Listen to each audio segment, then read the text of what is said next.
अस्सलाम वालेकुम स्टूडेंट, कैसे हैं आप सब। उम्मीद करती हूँ आप सब खैरियत से होंगे।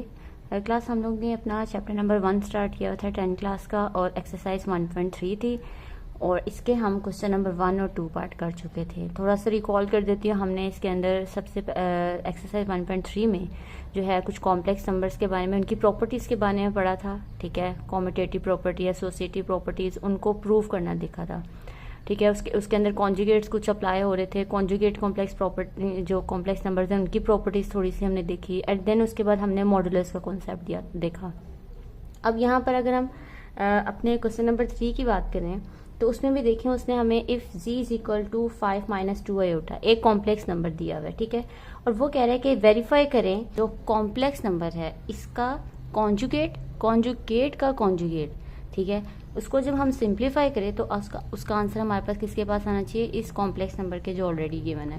क्लास मैंने आपको पहले बताया था कि वेरीफाई में हम क्या करते हैं अपने क्वेश्चंस में, कि आपको लेफ्ट हैंड साइड गिवन होती है, राइट हैंड साइड गिवन होती है। आपने क्या करना होता है, उन दोनों को सॉल्व करना होता है। उन दोनों को सॉल्व करने के बाद आपके दोनों आंसर, यानी लेफ्ट एंड राइट साइड दोनों इक्वल आनी चाहिए।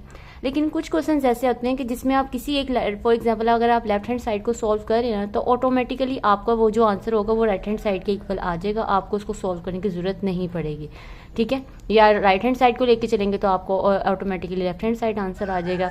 अगर हम अपनी राइट हैंड साइड पे देखें तो z देखें, z आपके पास क्या है 5 - 2 आयोटा, तो इट मीन्स हमें राइट हैंड साइड को तो सॉल्व करने की जरूरत नहीं है, सारा काम हमारा कौन करेगा, लेफ्ट हैंड साइड। तो फॉर एग्जांपल लेट्स सपोज करते हैं लेफ्ट हैंड साइड लेते हैं। ठीक है, और लेफ्ट हैंड साइड पे आपके पास क्या आ रहा है, z डबल कॉन्जुगेट। क्लियर है, तो उसके लिए सबसे पहले आप क्या करेंगे, इसकी वैल्यू लिखें 5 - 2 आयोटा। ठीक है, कॉन्जुगेट का डबल कॉन्जुगेट। क्लियर है, ठीक है। तो देखिए उसके सबसे पहले उसने क्या किया, डबल कॉन्जुगेट। डबल कॉन्जुगेट का मतलब है कि सबसे पहले आपने क्या करना है, पहले कॉम्प्लेक्स नंबर का आपका कॉन्जुगेट क्या होगा। मैंने आपको कॉन्जुगेट क्या बताया था कि जो इमेजिनरी पार्ट है ना उसके सिर्फ आपने साइन को क्या करना है, चेंज। तो ये आ जाएगा 5 + 2 आयोटा। अभी इस सिंगल कॉन्जुगेट का हमने वो कॉम्प्लेक्स नंबर का कॉन्जुगेट लिया। ठीक है, अभी एक कॉम्प्लेक्स नंबर पड़ा है। देन अब क्या करेंगे, अगेन इस 5 + 2 आयोटा का आपने क्या लेना, कॉन्जुगेट। तो फिर वही एज इट इज़ कि हमने इसमें इमेजिनरी पार्ट का साइन क्या कर देना चाहिए। तो आप देखेंगे कि आपका जो 5 - 2 आयोटा आंसर आया ये आपका z के इक्वल नहीं आया, और हम क्या कह देंगे कि ये चीज़ किसके इक्वल आ गई, z, और z आपके पास क्या था, राइट हैंड साइड। ठीक है, मीन्स कि हमने लेफ्ट हैंड साइड को सॉल्व किया तो आंसर आपका z के इक्वल ही आ गया। तो z को तो सॉल्व करने की जरूरत ही नहीं, उसने क्या कहा था, जस्ट आपको राइट हैंड साइड पे जो z आ रहा है ना वो आंसर आना चाहिए। तो हमारा आंसर आ गया, और ये हमारा प्रूव हो गया कि लेफ्ट हैंड साइड किसके इक्वल आ गई, राइट हैंड साइड की। क्लियर। चलें क्वेश्चन नंबर 2 की अगर बात करें, उसमें देखें वो क्या कह रहा है कि जो z कॉम्प्लेक्स नंबर है उसका आपने क्या लेना है, मॉड्यूलस। मॉड्यूलस इसका लें। ठीक है, लेफ्ट हैंड साइड पे जो भी उसका आंसर है, राइट हैंड साइड पे आपके पास क्या चीज़ है, कॉम्प्लेक्स नंबर। उस कॉम्प्लेक्स नंबर का पहले कॉन्जुगेट लें, कॉन्जुगेट के बाद आपने क्या लेना है, उसका मॉड्यूलस लेना है। ठीक है, मॉड्यूलस का भी मैं फॉर्मूला आपको दोबारा से लिखवा देती हूँ। क्या था, सबसे पहले हम तो अपनी लेफ्ट हैंड साइड लेते हैं। ठीक है, लेफ्ट हैंड साइड में भी हम सबसे पहले क्या लेंगे, मॉड ऑफ z की वैल्यू पुट करें। z की वैल्यू आपके पास क्या है, 5 - 2 आयोटा। ठीक है, मैं यहाँ पर रेफरेंस आपके लिए डाल देती हूँ कि आपने पढ़ा था z का मॉड्यूलस का किसके इक्वल होता है, x का स्क्वायर प्लस y का स्क्वायर। और यहाँ पे x किसको शो कर रहा था, रियल पार्ट को। रियल पार्ट का जो कोफिशिएंट है वो आपके पास x की वैल्यू है, और y आपके पास क्या है, इमेजिनरी पार्ट का जो कोफिशिएंट है वो किसके इक्वल है, y के इक्वल है। और मैंने आपको कहा था साइन के साथ लेना है। क्लियर है, तो ये देखें ज़रा, ये देखें आपके पास ये फॉर्मूला ये है ना। अब इसका मतलब ये आपके पास z था, मोड ऑफ z मॉडल। इसकी जगह आपने क्या पुट कर देना, अपना फॉर्मूले की वैल्यूज, x का स्क्वायर। आपके क्वेश्चन में x की वैल्यू क्या है, 5 का स्क्वायर प्लस आपके पास y किसके इक्वल है, -2 के। ठीक है, क्लास साइन के साथ लेना वरना आपकी मिस्टेक हो जानी है। 5 का स्क्वायर आपके पास क्या आ जाएगा, 25 प्लस -2 का स्क्वायर आपके पास क्या आ जाएगा, 4। तो 25 + 4 स्क्वायर रूट ऑफ 29। इसका आप कोई परफेक्ट स्क्वायर नहीं होता, आप इसी तरह भी लिख सकते हैं। अगर आपने पॉइंट में आंसर लिखना है तो आप पॉइंट में लिख लें। क्लियर है, तो यहाँ से हमने सबसे पहले क्या सॉल्व की, लेफ्ट हैंड साइड। अब हम क्या करते हैं, राइट हैंड साइड सॉल्व करते हैं। चलें क्लास देखिएगा, राइट हैंड साइड, और आपके पास क्या है, z कॉम्प्लेक्स नंबर का कॉन्जुगेट भी है, और यहाँ पे आपके पास मॉड्यूलस भी है। तो सबसे पहले तो हम वैल्यू लिखते हैं ना, z की वैल्यू आपके पास क्या है 5 माइनस 2 आयोटा, ठीक है। कॉन्जुगेट मैंने अभी एज इट इज रहने दिया कॉन्जुगेट सिंबल।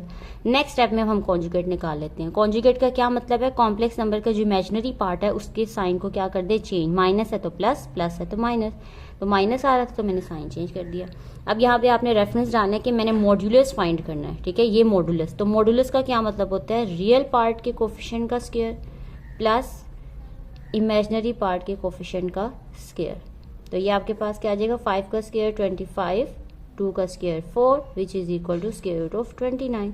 तो देखें हैंस प्रूव हो गया कि लेफ्ट हैंड साइड आपके पास किसके इक्वल आ गई, राइट हैंड साइड के। क्लियर है, ठीक है। ये क्वेश्चन था, इसमें दोनों साइडों को आपको सोल्व करना पड़ा था ना, दोनों साइडों पे आपको थोड़ा सा सिंप्लीफिकेशन करनी पड़ेगी। पहले क्वेश्चन में जस्ट आपको राइट हैंड साइड पे जी गिवन था और वो तो सॉल्व करने की जरूरत नहीं थी, वो तो ऑटोमेटिकली क्वेश्चन से आपने उसकी वैल्यू उठाई और वो लिख दी। बट यहाँ पर दोनों साइडों पे, एक साइड पे आपको सिर्फ कॉन्जुगेट लेना था, सॉरी मॉड्यूलस लेना था, और दूसरी साइड पे आपको पहले उसका कॉन्जुगेट लेके उसका मॉड्यूलस लेना था, ठीक है। देन वो किसके इक्वल आ रही है, दोनों साइड्स एक दूसरे के इक्वल आ रही है, ठीक है। चलिए नेक्स्ट क्वेश्चन। चलिए क्लास क्वेश्चन नंबर 3 है। इसकी हम लेफ्ट हैंड साइड सबसे पहले सपोज करते हैं जो आपके पास क्या है, मॉड ऑफ जी के इक्वल, ठीक है। मॉड ऑफ जी में सबसे पहले जी की वैल्यू पुट करें जो क्या है 5 माइनस 2 आयोटा। फिर उसके बाद उसका क्या लेना है, कॉन्जुगेट। कॉन्जुगेट का फॉर्मूला क्या था, एक्स का स्क्वायर प्लस वाई का स्क्वायर, ठीक है। और एक्स किसे कहते हैं, रियल पार्ट के कोफिशिएंट को, प्लस वाई किसे कहते हैं, इमेजिनरी पार्ट के कोफिशिएंट को विथ नेगेटिव साइन। तो 5 का स्क्वायर आपके पास क्या आ जाएगा 25 प्लस माइनस 2 का स्क्वायर, सॉरी आयोटा नहीं आना, हमने सिर्फ कोफिशिएंट लेना है। माइनस 2 का स्क्वायर क्या आ जाएगा आपके पास +4, ठीक है। क्लास आपने, फिर मैं आपको बता रही हूँ कि आपने ब्रैकेट के अंदर -2 लिखना है, -2 ब्रैकेट के अंदर लिख के आपने स्क्वायर लेना है। अगर आप ब्रैकेट नहीं डालेंगे तो जस्ट वो 2 का स्क्वायर देगा और माइनस साथ आपको एज इट इज लिख देगा, जिससे आपको क्वेश्चन गलत हो सकता है, ठीक है। तो ये आपके पास स्क्वायर रूट ऑफ 29 आ गया। अब हम इसकी राइट हैंड साइड सॉल्व करते हैं। चलिए हम अपनी राइट हैंड साइड देखते हैं। राइट हैंड साइड में आपके पास क्या आ रहा है, माइनस जी का कॉन्जुगेट, माइनस साइड पे है क्लास। तो देखें सबसे पहले माइनस को एज इट इज रहने दें, आपके पास जी क्या आ जाएगा 5 माइनस 2 आयोटा और उसका कॉन्जुगेट बाहर मॉड्यूलस। पहले आप कॉन्जुगेट ले लें, फिर हम उसको साइन से मल्टीप्लाई कर देते हैं। तो 5 प्लस 2 आयोटा आ जाएगा और बाहर मॉड्यूलस, साइन मल्टीप्लाई करें, -5 माइनस 2 आयोटा मॉड्यूलस, ठीक है। यहाँ पर फिर वही फॉर्मूला लगेगा। अब देखें आपके पास x का स्क्वायर क्या आएगा -5, ठीक है। और -5 को ब्रैकेट में लिख के आपने स्क्वायर लेना है, क्लियर, प्लस फॉर्मूले का, और y की वैल्यू क्या है -2 पूरी की पूरी और उसका स्क्वायर आपने ले लेना है।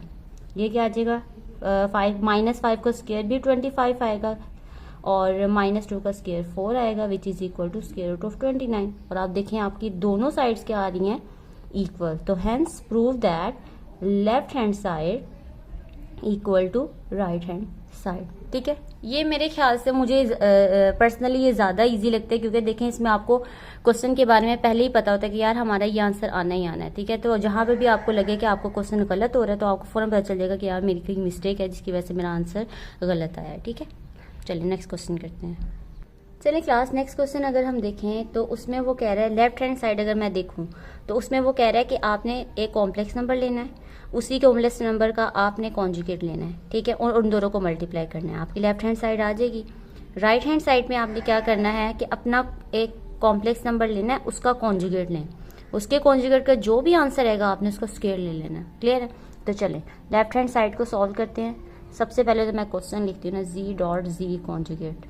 जी की वैल्यू आपके पास क्या आती है 5 माइनस 2 आयोटा और जी कॉन्जुगेट की वैल्यू क्या होगी 5 प्लस 2 आयोटा, क्लियर है। इसको आगे सॉल्व करें तो यहाँ पर मैं अगर गौर करूँ तो मेरे पास यहाँ पर 5 है, यहाँ पर 5 है, यहाँ पर 2 आयोटा है, यहाँ पर 2 आयोटा है। तो आपको याद हो कि हमने एक फॉर्मूला पढ़ा था a प्लस बी और a माइनस बी। अगर दो एक्सप्रेशन अलजेब्रिक एक्सप्रेशन मल्टीप्लाई हो रहे हैं तो उसका फॉर्मूला किसके इक्वल होता है a square minus b square के, क्योंकि a और ये सेम है, ये और ये सेम है। अगर ये डिफरेंट होना तो हम क्या करते हैं, इसको पूरे से मल्टीप्लाई करते हैं और इस चीज़ को पूरे से मल्टीप्लाई करते हैं, लेकिन यहाँ पर सेम आ रहे थे ये और बी वाला और बी वाला, तो इसलिए मैंने फॉर्मूला लगा दिया। आप दूसरी तरीके से भी कर सकते हैं, कोई इशू नहीं। तो ये आ जाएगा 5 का स्क्वायर माइनस बी की वैल्यू क्या है 2 आयोटा का स्क्वायर। यहाँ पर आपने आयोटा लेना है, यहाँ पर सिर्फ आपने कोफिशिएंट नहीं लेना।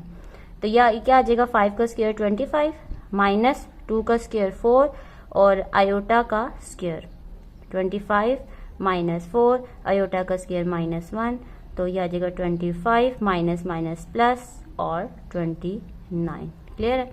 तो लेफ्ट हैंड साइड सॉल्व होगी। अब हम राइट हैंड साइड करते हैं। चलिए क्लास, राइट हैंड साइड पे आपके पास क्या है, जी की वैल्यू 5 माइनस 2 अयोटा मॉड्यूलस का स्क्वायर। मॉड्यूलस पहले आ रहा है, तो सबसे पहले तो हम मॉड्यूलस की वैल्यू लगाते हैं ना, एक्स का स्क्वायर प्लस वाई का स्क्वायर। ठीक है, ये आपके पास फॉर्मूला है। तो आपके पास क्या आ जाएगा, एक्स का स्क्वायर आपके पास क्या आ जाएगा, सॉरी ये नहीं है, एक्स का स्क्वायर आपके पास क्या आ जाएगा 5 का स्क्वायर प्लस वाई की वैल्यू क्या आ जाएगी -2 का स्क्वायर होल का स्क्वायर। क्योंकि ये देखिए इस मॉड्यूलस में आपके पास उसका स्क्वायर आ रहा था। ठीक है, मैं ये पूरा फॉर्मूला लिख देती हूँ, ये है आपके पास। ठीक है, आपके पास ये चीज गिवन थी, हमने क्या किया, अपना फॉर्मूला यहाँ पर इम्प्लीमेंट कर दिया, और स्क्वायर ऑलरेडी था वो मैंने एज इट इज रहने दिया। 5 का स्क्वायर 25 माइनस 2 का स्क्वायर प्लस 4 उसका स्क्वायर, स्क्वायर रूट ऑफ 29 का स्क्वायर। और आपको ये पता है कि जो स्क्वायर रूट होता है और 2 होता है ये एक दूसरे से कैंसिल हो जाते हैं। क्यों कैंसिल होते हैं, ये वैसे जस्ट रिमाइंडर के लिए याद रखें, जो स्क्वायर रूट होता है ना आपका, इसकी वैल्यू होती है 1/2, जबकि बाहर आपके पास है 2, तो ये मल्टीप्लाई हो रहे तो आप 2 को कैंसिल कर सकते हैं, इसीलिए हम इस चीज़ को कैंसिल करते हैं। तो राइट हैंड साइड का आंसर भी 29 आ गया। तो hence prove that left hand side equal to right hand side. Clear है क्लास? चलें नेक्स्ट क्वेश्चन अगर हम सॉल्व करें, क्वेश्चन नंबर 5, इसमें हम लेफ्ट हैंड साइड लें तो लेफ्ट हैंड साइड पे सिंपल एज इट इज़ वही चीज़ कि आपने जी का क्या लेना है, मॉड्यूलस। जी की वैल्यू आपके पास क्या आती है 5 माइनस 2 अयोटा, उसका कॉन्जुगेट ले लेना है, सॉरी मॉड्यूलस लेना है। मॉड्यूलस क्या कहता है, एक्स का स्क्वायर, यानी जो रियल पार्ट है उसका कोफिशिएंट और इमेजिनरी पार्ट का कोफिशिएंट। ठीक है, कोफिशिएंट। तो इसमें देखें 5 का स्क्वायर आपके पास 25 आ जाएगा और -2 का स्क्वायर जो है वो +4 आ जाएगा विच इज इक्वल टू 29। इसी तरह अगर हम अपनी राइट हैंड साइड को सॉल्व करें तो राइट हैंड साइड में देखिएगा आपके पास क्या आ रहा है -z कॉन्जुगेट का मॉड्यूलस। ठीक है, -z कॉन्जुगेट का मॉड्यूलस। तो ये भी हमने अभी सॉल्व किया आपने कि z की वैल्यू आपके पास क्या आती है 5 माइनस 2 अयोटा। ठीक है, उसका भी कॉन्जुगेट लेना है हमने। फिर आपके पास क्या आ जाएगा, कॉन्जुगेट क्या आएगा 5 प्लस 2 अयोटा। ठीक है, फिर आप इसको क्या करेंगे, माइनस को अंदर मल्टीप्लाई करेंगे। ठीक है, और फिर इसका क्या ले लेंगे स्क्वायर, सॉरी मॉड्यूलस। मॉड्यूलस आपके पास क्या होता है, रियल पार्ट के कोफिशिएंट का स्क्वायर प्लस इमेजिनरी पार्ट के कोफिशिएंट का स्क्वायर। तो -5 का स्क्वायर जो है वो 25 आ जाएगा, -2 का स्क्वायर +4 आ जाएगा विच इज इक्वल टू 29। ठीक है, left hand side right hand side, hence proof हो गई कि हमारा लेफ्ट हैंड साइड जो है वो किसके इक्वल आ गई है, राइट हैंड साइड के। क्लियर है? तो तकरीबन मेरे ख्याल से ज्यादातर क्वेश्चन से आपको सिर्फ मॉड्यूलस लेना आना चाहिए और कॉन्जुगेट लेना आना चाहिए कि वो किस तरह से हम लेते हैं। ठीक है, वो हो जाएगा तो आपसे सारे क्वेश्चन सॉल्व हो जाएंगे।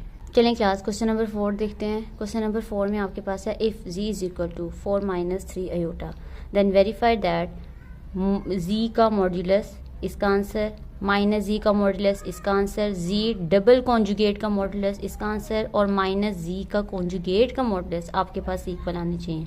तो एक स्टेप मेथड तो ये है कि आप सेपरेट सबकी वैल्यूज फाइंड कर लें। अगर सबका आंसर इक्वल आया तो इसका मतलब आपकी चीज़ वो प्रूव हो गई है। या हम ऐसा करते हैं कि आपने क्या करना है कि अपनी इन दो वो एक्सप्रेशंस को इनको सॉल्व करें और एक इन दो एक्सप्रेशंस को आप सॉल्व करें। ठीक है, इक्वेशन जो है इक्वल आ जाती हैं तो इट मीन्स आपका ये प्रूव हो जाएगा। तो सबसे पहले तो मैं mod of z equal to minus modulus of z इसको लेती हूँ। चलिए, अब इसमें अगर आप देखें ना, अच्छा क्लास जो हमने अभी ऊपर क्वेश्चंस किए हैं ना उसमें भी देखें आपके पास लेफ्ट हैंड साइड और राइट हैंड साइड आपने प्रूफ करनी थी ना, आप उन दोनों को एज इट इज़ भी लेकर चल सकते हैं, दोनों को इकट्ठे भी सॉल्व कर सकते हैं। बट बाजू का ऐसा होता है कि दोनों को इकट्ठा लेकर चलना, उसमें कभी आपके पास प्लस माइनस की मिस्टेक हो सकती है। तो इसलिए मैं प्रेफरेंस देती हूँ कि मैं सेपरेट ही सॉल्व करूँ, या अगर आपकी मर्जी है, अब जिस मर्जी तरीके से आप करें। तो इसमें भी देखें, अगर मैं इन क्वेश्चंस में देखूं, सबसे पहले मैंने फर्स्ट जो है इक्वेशन ले ली है लेफ्ट हैंड साइड और राइट हैंड साइड, उसमें भी मैं सबसे पहले लेफ्ट हैंड साइड ले रही हूँ। तो वो आपके पास क्या आएगी, मॉड ऑफ z की वैल्यू आपके पास क्या है 4 माइनस 3 अयोटा, और हमने इसका क्या पढ़ा है, इसका क्या लेना है आपने, मॉडुलस। मॉडुलस क्या था आपके पास, रियल पार्ट के कोफिशिएंट का स्क्वायर प्लस इमेजिनरी पार्ट के कोफिशिएंट का स्क्वायर। ठीक है, कोफिशिएंट लेना है, आयोटा खुद नहीं लेना। तो 4 का स्क्वायर आ जाएगा 16, माइनस 3 का स्क्वायर आ जाएगा 9, तो 16 प्लस 9 25, और 25 का स्क्वायर रूट आपके पास क्या होता है 5। क्लियर है। इसी तरह से अगर मैं अपनी राइट हैंड साइड को देखूं, राइट हैंड साइड, तो उसमें भी देखें आपके पास क्या है, माइनस जी। ठीक है, माइनस जी की वैल्यू क्या है 4 माइनस 3 आयोटा। मैंने आपको पहले बताया था ना कि जब भी आपके पास माइनस का एक्सप्रेशन आए तो वो क्या करता है, आपके अंदर वाले जितने भी टर्म्स होती हैं उनके साइन को चेंज कर देता है। तो देखिए उसने साइन चेंज कर दिया। नेक्स्ट स्टेप में हम क्या करेंगे, इसका मॉड्यूलस लेंगे। -4 आ रहा है रियल पार्ट, तो उसका स्क्वायर, और इमेजिनरी का 3 का स्क्वायर। तो ये क्या आ जाएगा 16 plus 9 which is equal to 25, और 25 का स्क्वायर क्या आ गया 5। तो जब हमने फर्स्ट इक्वेशन या एक्सप्रेशन देखा, इसको आप बेशक इक्वेशन नंबर 1 का नाम दे दें, कि इस इक्वेशन के मुताबिक हमारी लेफ्ट हैंड साइड और राइट हैंड साइड इक्वल आ गई। अब हम अपनी सेकंड इक्वेशन को देखते हैं कि इसके मुताबिक भी आंसर सेम आता है या नहीं आता। ठीक है, चलिए क्लास क्वेश्चन पे अगर हम गौर करें तो सबसे पहले अगेन लेफ्ट हैंड साइड आप लें। लेफ्ट हैंड साइड में अगर मैं देखूं तो मेरे पास जी डबल कॉन्जुगेट का मॉड्यूलस आ रहा है, और हमारे पास जी की वैल्यू क्या आती है 4 माइनस 3 आयोटा, और इसका डबल कॉन्जुगेट। तो सिंगल कॉन्जुगेट लेंगे तो प्लस वाला साइन आ जाएगा। ठीक है, ये सिंगल कॉन्जुगेट और एक कॉन्जुगेट रह गया, जबकि अगेन कॉन्जुगेट लेंगे तो 4 माइनस 3 आयोटा आ जाएगा, और इसका हम क्या लेंगे मॉड्यूलस 4 का स्क्वायर प्लस -3 का स्क्वायर। कोफिशिएंट पूरा लेना है ना आपने। उसके बाद 4 का स्क्वायर 16, 3 का स्क्वायर 9, स्क्वायर रूट 16 प्लस 9 25, 25 का स्क्वायर आपके पास क्या आ जाएगा +5। ठीक है, इसी तरह से अब हम अपनी क्या करते हैं, राइट हैंड साइड को सॉल्व करते हैं। राइट हैंड साइड में अगर मैं गौर करूं तो देखें इसमें आपके पास क्या आ रहा है, माइनस जी के कॉन्जुगेट का मॉड्यूलस। ठीक है, माइनस एज इट इज, जी का कॉन्जुगेट क्या हो जाएगा, अभी हमने लिया 4 प्लस 3 आयोटा। ठीक है, बाहर माइनस है, अंदर वाले कोफिशिएंट्स के साइंस को चेंज कर देगा। इसका क्या लेंगे मॉड्यूलस। मॉड्यूलस का क्या मतलब होता है, रियल पार्ट के कोफिशिएंट का स्क्वायर प्लस इमेजिनरी पार्ट के कोफिशिएंट का स्क्वायर। -4 का स्क्वायर, मैं फिर आपको अगेन रिपीट कर रही हूँ, जब भी आपके पास माइनस वाली कोई टर्म आ रही है और उसका स्क्वायर अगर आपने लेना हो तो ब्रैकेट डाल के आपने लेना है। ठीक है, अदरवाइज आपका जो है वो स्क्वायर नेगेटिव में निकलेगा। यानी अगर आप खाली -4 का स्क्वायर डाल लेते तो कैलकुलेटर क्या करेगा, 4 के ऊपर स्क्वायर डालेगा, जबकि माइनस का फिर स्क्वायर नहीं लेगा। ठीक है, तो आपने इसको ब्रैकेट में लिखना है। 16 इसका लेंगे प्लस 9, तो ये भी क्या आ जाएगा 5। तो फ्रॉम इक्वेशन 1 एंड 2, इसको इक्वेशन नंबर 2 का नाम दे दें। तो हमने देखा फ्रॉम इक्वेशन 1 एंड 2 हमारे पास दोनों ही क्या आ रही हैं सेम, तो हेंस प्रूफ ऑल 3 साइड्स जो हमने ली थी वो सब की सब क्या हो गई हैं, प्रूव्ड हो गई हैं। ठीक है, इस तरह से आपने क्वेश्चन करना है। चलें लास्ट क्वेश्चन करते हैं अपना। चलें क्लास नेक्स्ट क्वेश्चन करते हैं। नेक्स्ट क्वेश्चन है आपके पास, इफ Z1 कॉम्प्लेक्स नंबर दिया हुआ है, Z2 सेकंड कॉम्प्लेक्स नंबर दिया है, देन इवेल्युएट Z1 और Z2 की आपने क्या लेनी है, प्रोडक्ट लेनी है। और R ही किसको शो कर रहा है, रियल पार्ट को। इसका ये मतलब है कि आप जब इस चीज़ को सिंप्लीफाई करेंगे ना, Z1 और Z2 कॉम्प्लेक्स नंबर की प्रोडक्ट लेंगे, तो उसका जो आंसर होगा ना उसमें से सिर्फ आपने रियल पार्ट मुझे हमें बताना है कि रियल पार्ट क्या होगा। क्लियर है, सिंपल सा है। इसको करते हैं, क्वेश्चन नंबर 1 है इसका। तो Z1 की सबसे पहले वैल्यू लेते हैं 2 प्लस 3 आयोटा, और Z2 की क्या है -1 प्लस आयोटा। ठीक है क्लास, ये देखें ये दोनों डिफरेंट है और इमेजिनरी के भी डिफरेंट है। अगर सेम होते तो हम वो फॉर्मूला लगाते जो हमने लगाया था a² - b², लेकिन वो सेम नहीं है। तो +2 को इस पूरे एक्सप्रेशन से मल्टीप्लाई करें, प्लस 3 आयोटा को इस पूरे एक्सप्रेशन से क्या करें, मल्टीप्लाई करें। तो ये क्या आ जाएगा, -2 plus 2 iota -3 iota plus 3 iota का स्क्वायर। ठीक है, -2, ये एक्सप्रेशन आपके पास -1 आयोटा बन जाएगा। आयोटा का स्क्वायर आपके पास -1 होता है, तो -3 एंड देन -5 और -1 आयोटा। लेकिन उसने real part of Z1 dot Z2 कहा था, तो real part of Z1 dot Z2 which is equal to -5। Clear है, तो ये आपके पास इस तरह से आंसर आ जाएगा। सिर्फ रियल पार्ट लेना, आपने सॉल्व उस तरह से करना है, कुछ भी नहीं, सिर्फ Z1 Z2 को मल्टीप्लाई करें। लेकिन एंड पे आपने क्या लिखना है कि रियल पार्ट सिर्फ लेना है इनकी प्रोडक्ट का, तो वो आपके पास -5 आ जाएगा। क्लियर है। और क्लास ये देखें, ये भी उसी तरह से सिंपल, आपने Z1 Z2 को मल्टीप्लाई कर दिया कॉम्प्लेक्स नंबर्स को, ठीक है। सारा एक्सप्रेशन आपने इसी तरह से सॉल्व करना है, बस लास्ट पे आपके पास क्या आ जाएगा, इमेजिनरी पार्ट लेना है, ठीक है। अब देखें, इमेजिनरी पार्ट का मतलब है कि इमेजिनरी पार्ट का कोफिशिएंट क्या है, ये नहीं कि आपने सिर्फ आयोटा भी साथ लिखना है, ठीक है। तो ये आपके पास सिंपल क्या आ जाएगा, -1। रियल पार्ट का कोफिशिएंट आपके पास क्या है, -5। और जो इमेजिनरी पार्ट था, यानी देखें ना, ये इस क्वेश्चन में भी यही वो कह रहा है कि Z1 और Z2 को मल्टीप्लाई करें, जो कि हम ऑलरेडी कर चुके हैं। जो उसका आंसर आएगा उसका इमेजिनरी पार्ट देखना है। तो आपने देखा कि इमेजिनरी पार्ट जो है वो आयोटा के साथ वाली जो कोफिशिएंट होती है उसको कहते हैं। तो वो आपके पास क्या आ रहा है, -1, तो आपके पास आ गया -1, ठीक है। इसको सॉल्व करने की आपको ज़रूरत ही नहीं पड़ी। तो उम्मीद करती हूँ आपको वीडियो अच्छी लगी होगी, क्वेश्चन समझ आए होंगे, और आप लोग इनकी प्रैक्टिस करें। और फिर मुझे बताइए, कोई भी इशू आ रहा होगा तो आप मुझे कमेंट्स में बता दें, मैं इंशाल्लाह उसको रिजॉल्व करने की कोशिश करूँगी। आज के लिए फिर यही वीडियो काफ़ी है। इंशाल्लाह हम नेक्स्ट वीडियो में नेक्स्ट एक्सरसाइज के साथ मिलेंगे, ठीक है। अल्लाह हाफिज़।